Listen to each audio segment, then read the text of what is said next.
Hey everybody, this is Jason and Missy Improta with the Improta team, and we are going to do our weekly video market update for Calabasas and the Hidden Hills. Woo!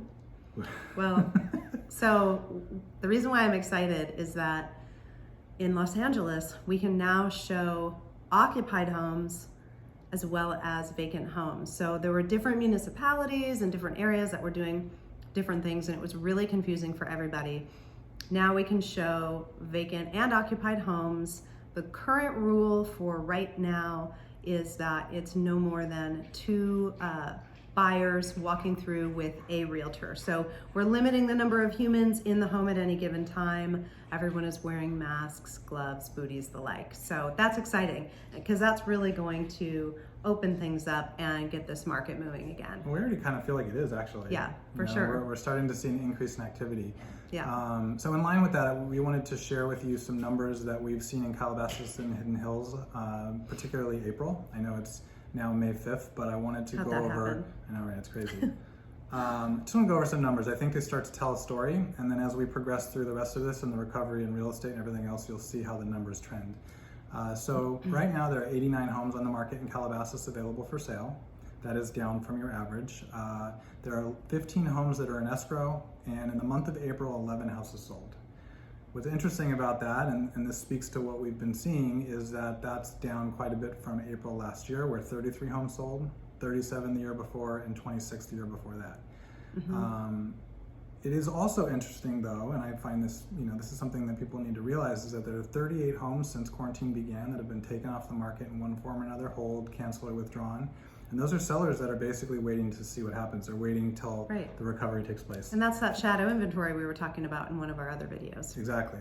But in line with that, so bear that in mind, it's what we like to call it the pent-up demand. These are people that intended on doing something and now they're just waiting. In fact, we have 3 listings coming on the market this week and next week that are those types of sellers. So we're seeing it just in our business alone. For sure. Another interesting fact is that in April of this year, the average days on market to get those homes sold was 44, in contrast to 2019 when the average days on market was 76. That's huge. That's much faster. So why, you ask, are homes selling with so many less days on market? We really feel like it's a function of, if you're on the market, it means you're a real seller. You don't have people just testing out the market currently. People are like, I need to sell, I want to sell, let's do this. And we're also seeing real buyers. So there's a really big difference between just anybody kind of looky-looing and I'm not really sure if I find the perfect home and I really need a house. So those are things that we're seeing, and we think that that has a lot to do with that shortened days on market. Actually, it's not just our area too. Real estate's been seeing improvements in places like New York, the epicenter of this whole thing for this country. The luxury markets are really seeing.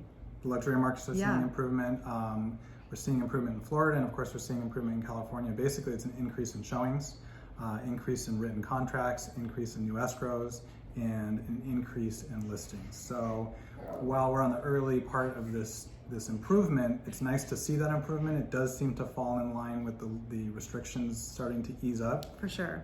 So we're expecting to see a continued improvement as we move through this process. I mean, I think also, like the whole state of California, we're going into phase 1 at the end of this week. And I think a lot of people are hopeful that we can start getting back to business in a strategic approach and in a tiered way. So hopefully the cases stay low and we can continue to do that. To your point about pent-up demand, we're seeing it, we're feeling it. We have lots of sellers waiting in the wings in addition to the ones that we're bringing out to market. We have a lot of buyers who are looking. There's not a lot of inventory right now, so it's not a bad time to be a seller. And, on the flip side, the rates are so low. It's not a bad time to be a buyer. Yeah. It's just there's less on the market for you to choose from. I mean, we just got a call from a New York buyer who is like, get me out of here. I want to live in the burbs. Sell me something in Malibu or Calabasas or, someplace where I don't have to even see my neighbors. So we really kind of feel like we're going to start to see some migration out of the cities and into, Calabasas and Hidden Hills are considered the burbs. Yep. So look for our video next week as we track through this process, and we'll show you how the numbers are evolving. And if you have any questions or would like to reach out, give us a call and we'll talk to you soon.